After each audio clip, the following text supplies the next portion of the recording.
Hi, Junior Church kids. Welcome to another week of virtual Junior Church. I'm glad you're here watching with me today. And today we are going to finish up the book of Numbers. So we have been talking about the book of Numbers for the last few weeks, and today we're going to talk about a lot of chapters. We're going to go all the way from chapter 25 to chapter 36, so all the way to the end, because there's a lot of content in there, but a lot of it is just quick stories, and there's a lot of things you really don't need to know a lot. If you want to read it all, feel free. That would be great.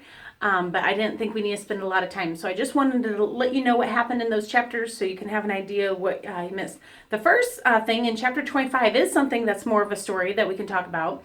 And it kind of continues off of last week's story when Balaam, if you remember with Balaam's donkey, how the Moabites had asked Balaam to curse the Israelites.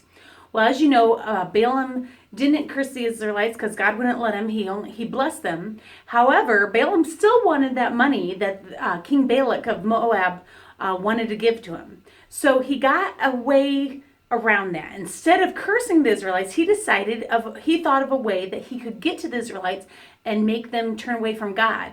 And that was that he advised and gave advice to King Balak to send Moabite women in to kind of pull the Israelite men away from God. So the Moabite women went into the Israelite camp and they flirted with the Israelite men and said, "Oh, come here, you want to see what we're doing?" And so they got them all to go away from their families, and they all went and they worshiped Baal, which was a fake god that the Moabites believed in.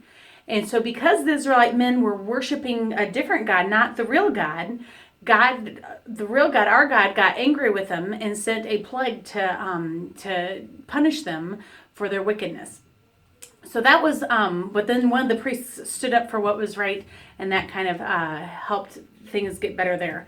So that was the first thing that happened in chapter 25. In chapter 26, there was another census. If you remember, I told you when we first started the book of Numbers, it's called Numbers because there's a lot of numbers adding up all the people that were in Israel and the different number of people in each tribe. And so they did it again because if you remember, they've been in the wilderness for 40 years now, and their numbers are different because a whole new, all the kids have grown up, and all the people that were over 20, 40 years ago are now passing away because they're not allowed to go into the promised land because they didn't trust God to go in. So since everything's changed, God had them count again to figure out how many people were in each tribe.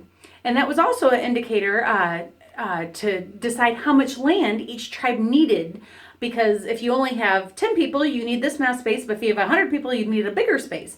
So we're going to talk about that more in a little bit. But then in chapter 27, we have an interesting situation with 5 girls, 5 daughters of a guy who has a very weird name. I'm going to put it on the screen because I'm not exactly sure to say it, but something like Zelophehad or something like that. So Zelophehad had 5 daughters, and women weren't allowed to own land. So the 5 daughters came to Moses and said, "Moses, wait a minute here. Our dad's passed away, but we should still get some of his land. So when we have kids and stuff, our family won't die out. That we want to have land for our family to have." And so Moses talked to God, and God said, they're right. They should get some land that their father would have gotten. So they said, "Okay, we promise you, you will get some." They were part of the tribe of Manasseh, which was one of Joseph's sons.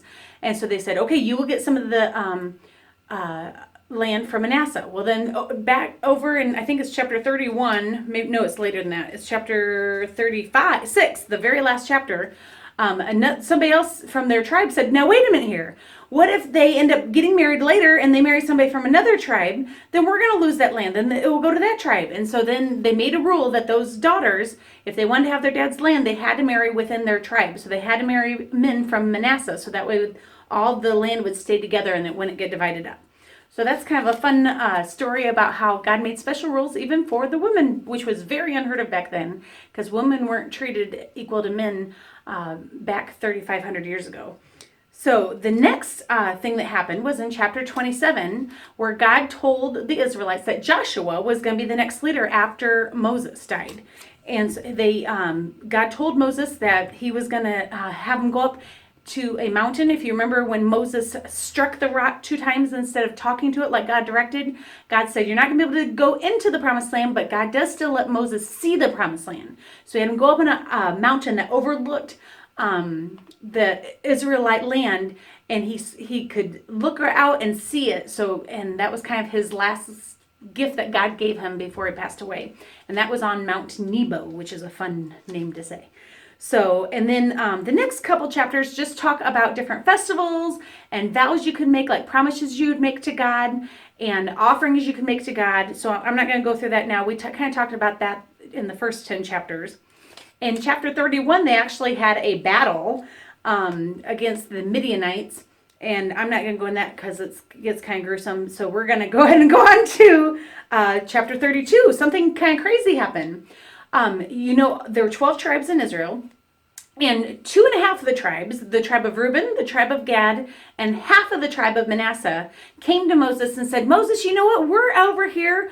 We're on the east side of the Jordan River, and we really like it here. We don't think we want to go into the promised land that God's giving us because we're really happy with here. And we kind of like to start settling down. We'd like to build pens for our animals and like put fences up. And we'd like to start building houses for our families.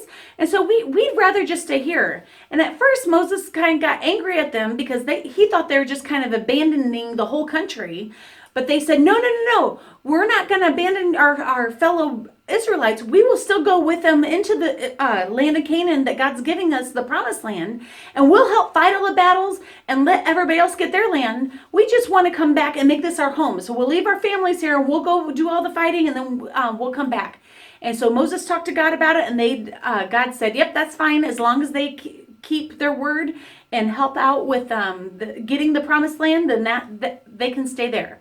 So they did that. The tribe of Reuben, the tribe of Gad, and half the tribe of Manasseh, they could start settling down and built their pens. And if you look on the map there, it's on the right side of the map. If you see, it's the east side of the Jordan River where their land was. So you can see those 3 tribes of where they got to live and settle down. And that kind of gives you, that map shows you what it's going to be like when all the Israelites move in to the land of Canaan and to what's now Israel, about how their land was divided up. Then moving on to the book of Numbers, chapter 33, we're not going to go through because all it does is go through and lists all the different areas they were in the wilderness, and like it basically gives a play-by-play. They went here, then they went there, and so we're not going to go through all that.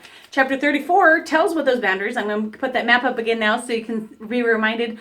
And basically, God told them even before they went in where their boundaries were going to be and how that was all going to work out, which I think was pretty cool. Chapter 35 has something very interesting, and it talks about cities of refuge. And I think this is kind of neat because it's just neat how God thinks of everything and provides things to keep us safe. And so God said, you know what? Sometimes there's going to be accidents. And sometimes if someone accidentally kills someone, that's pretty serious, but they shouldn't get punished for that because they didn't mean to do it. Like if they, one of the examples they use, like maybe you were throwing rocks out of your field and you were just chucking them along, but then a neighbor walks up and you don't know they're coming and they get hit in the head by one of the rocks. If that neighbor dies, it was an accident. You didn't even know they were there, but you killed them. And so they said their family members might be really mad and wanted to come and hurt you or something. So you need a safe place to go where you can be protected. So God made 6 cities of refuge that he put all over Israel. In fact, he did a very cool job spreading them out. So it didn't take too long to get to any of the cities of refuge. So people could go to that to be protected from the family members. And it would also be a way people knew where to find them. And if they were innocent, they would kind of have a trial. And if they're innocent, they would be allowed to stay in that city of refuge. And if they're guilty, then they would have them punished. So I thought that was neat and thought you might want to hear about that. And I already told you about Zelophehad, or however you pronounce his name, and his daughters. That was the conclusion. That was in Numbers 36. So that is everything in the book of Numbers.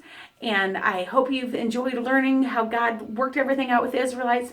There's only one more book of the Bible, Deuteronomy. We're going to do a brief overview of that in the next week or two. And then we'll go on to the story of Joshua, which is very exciting. So let's go. I'm going to go ahead and close off here, let you sing another song, and then I'll come back and we'll talk about what we've learned.